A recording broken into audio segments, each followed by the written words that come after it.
For most of the last decade, Texas built more homes and added more people than any state in the country. And the assumption underneath all of it was simple. In Texas, somebody is always buying. That assumption just quietly broke. Here is a number almost nobody is talking about. Right now, fewer than 1 in 5 homes listed for sale in Texas is actually selling in a given month. Unsold listings are sitting for an average of more than 100 days, the highest in 2 years, while the number of homes for sale has climbed to record levels and nearly a third of all listings have already cut their price at least once. But here is the part the headlines get wrong. This is not a repeat of 2008. There is no wave of bad loans or foreclosures driving this. The real story is quieter and far more specific. In certain Texas towns, the buyers have simply gone away and they are not coming back at today's prices. The reason is the same in town after town, even though it wears a different disguise each time. So these are 10 Texas towns where almost no one is buying anymore, and the real reason behind every single one. Stay until the end because the city sitting at number 1 just posted the single sharpest housing correction in the entire country, and most buyers still think it is untouchable. Let me break it down. In 10th place is Jarrell, a tiny town on the interstate north of Austin that almost no one had heard of 5 years ago. Then Samsung announced an enormous chip plant nearby. The growth story caught fire, and builders threw up subdivision after subdivision on the open prairie. The problem is that Jarrell is now almost entirely brand new construction, and a town that is all new homes has almost no older market underneath it to set a floor. So when buyer demand cooled and the builders kept releasing new sections anyway, every fresh phase quietly undercut the one before it. Zillow shows the typical Jarrell home has already fallen about 10% over the past year, and homes that would have drawn a line of buyers in 2022 now sit while the builder down the road advertises something newer for less. The real reason no one is buying here is that there is no reason to rush. Why pay today's price for a resale when a brand new home with a builder discount is going up next door? Jarrell is the first and clearest example of a pattern that repeats all the way up this list. Number 9 is Odessa, out in the heart of West Texas oil country, and Odessa is where the buyers vanished for a very different reason. This is a one-industry town with roughly 1 in 5 jobs tied directly to the Permian Basin oil fields, the highest concentration in the country. When the price of crude slid toward $50 a barrel and the federal forecast called for it to stay there, the drilling rigs went idle, the layoffs spread, and the steady stream of oil field workers who normally buy homes here simply stopped. You cannot sell a house to a buyer who just lost the job that would have paid for it. Zillow's data shows values softening as the oil money dries up, and listings now sit for months in a market that, just a couple of years ago, could not build fast enough. The real reason no one is buying in Odessa is that the paychecks that justified the prices left town with the rigs. A town built on a single industry does not get a slow correction. It gets a sudden silence. And if a single industry can empty a market that fast, watch what happens when an entire region simply builds too much. Number 8 is Princeton, north of Dallas, a town that grew so violently fast it became a national headline, and then became a cautionary tale. Princeton quadrupled in size in barely a decade, and at the height of the boom, the city did something almost unheard of in Texas. It hit pause, halting new home permits because the roads, the water, and the sewers could not keep up. But the homes already in the pipeline kept coming, and they landed in a market where mortgage rates and prices had finally collided with what families could actually afford. Zillow shows the typical Princeton home down nearly 8% over the past year, and the inventory that piled up during the frenzy now sits, waiting for buyers who have quietly moved on. The real reason no one is buying here is timing. The town built for a wave of demand that crested and rolled back before the last subdivision was even finished.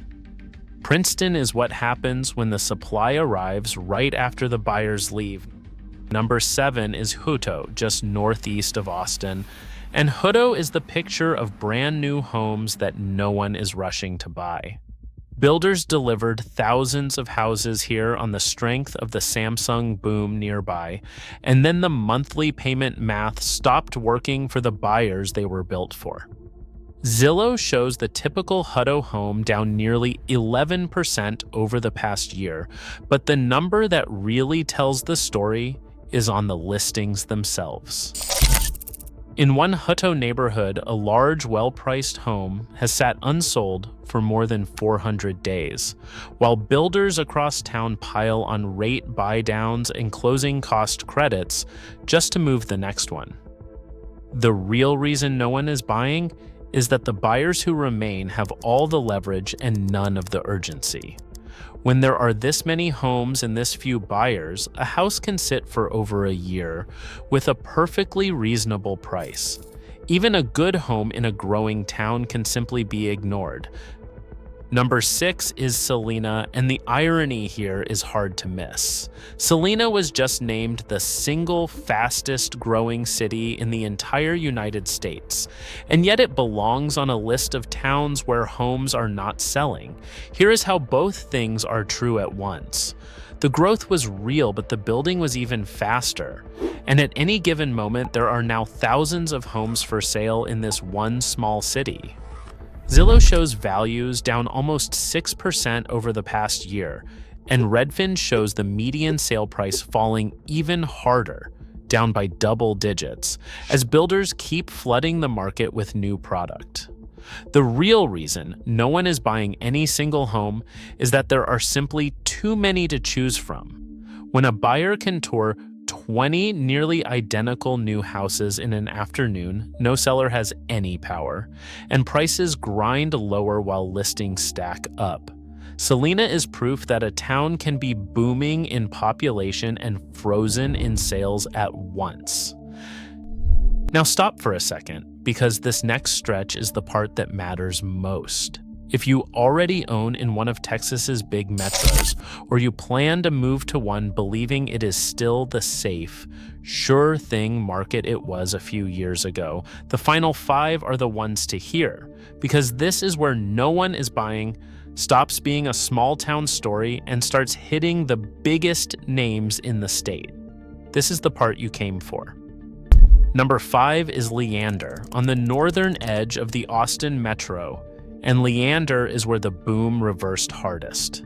This was the drive until you qualify suburb, the place buyers pushed out to for a newer, bigger home.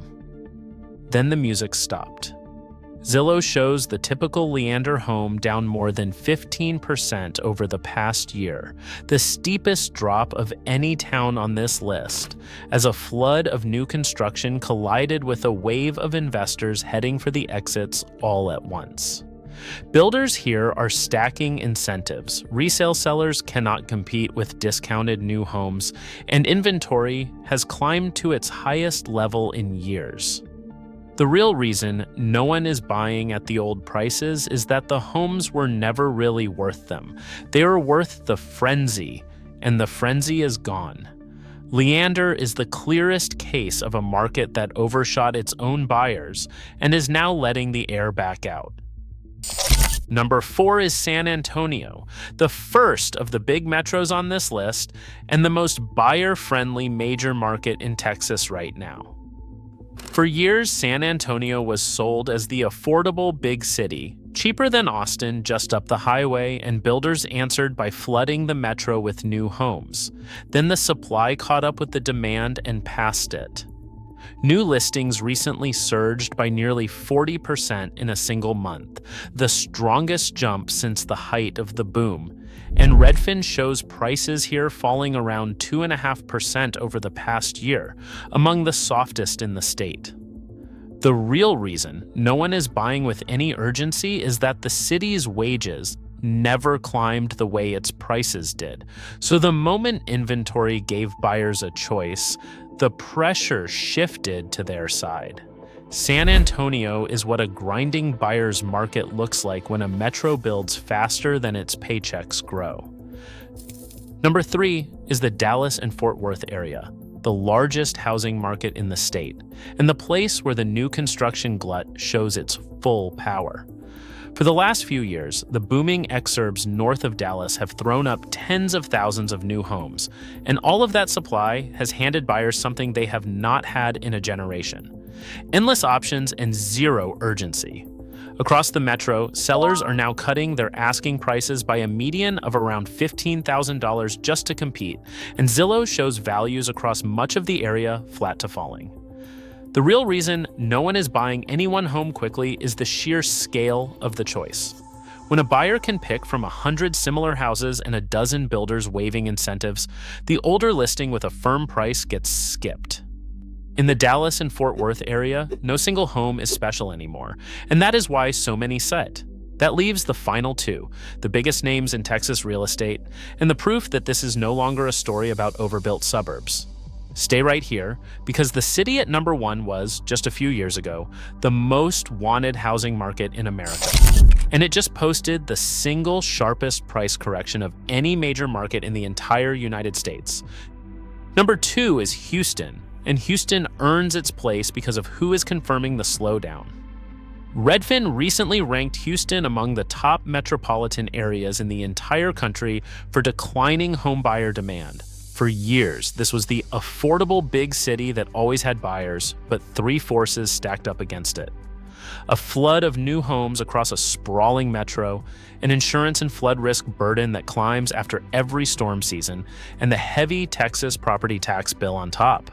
Together, they pushed the true monthly cost of owning a Houston home higher, even as the sticker prices softened. Redfin shows sellers here cutting prices by a median of around $19,000, and the declines have been accelerating, not easing. The real reason no one is buying is that the price on the listing is no longer the price of owning. The carrying cost is, and that number kept climbing while the buyer's paychecks did not. And in first place is Austin, the city that just a few years ago was the single most wanted housing market in America, and that today is posting the sharpest correction of any major market in the country.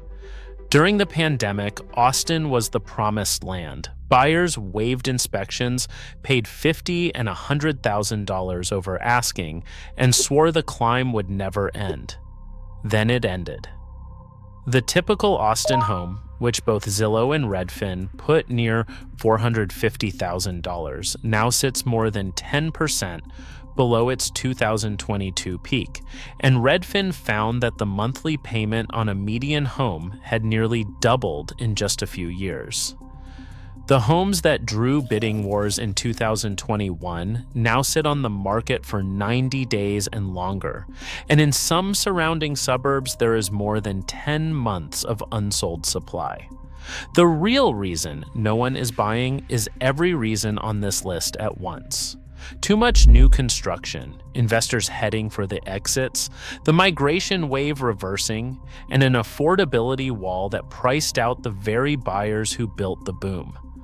Austin is the proof that no market is untouchable. The most wanted city in America became the one where the most homes now sit and wait. So here is the thread that ties all 10 of these towns together. Not one of them is a bad place to live, and that is exactly the trap. They are the places where the price of a home floated farthest from what a real buyer can actually afford to carry, and then a flood of new construction handed the few remaining buyers all the time in the world to wait. The people who get hurt this year are the ones who pay the boom-era price into a market that has quietly moved on without them. So tell me where you stand. Drop a comment with the Texas town you are in, whether you own there or are planning a move, and tell me how long the homes near you have been sitting. And tell me which town you think I got wrong, because I read every single one. And if you are the kind of person who believes the real story of this market is the one the headlines keep getting backwards, hit the subscribe button right now, because next I am flipping this entire list over and showing you the Texas towns where buyers are quietly rushing back in and the prices still make sense. Number 1 on that list is a town most people drive right past without looking twice. We will see you in the next one.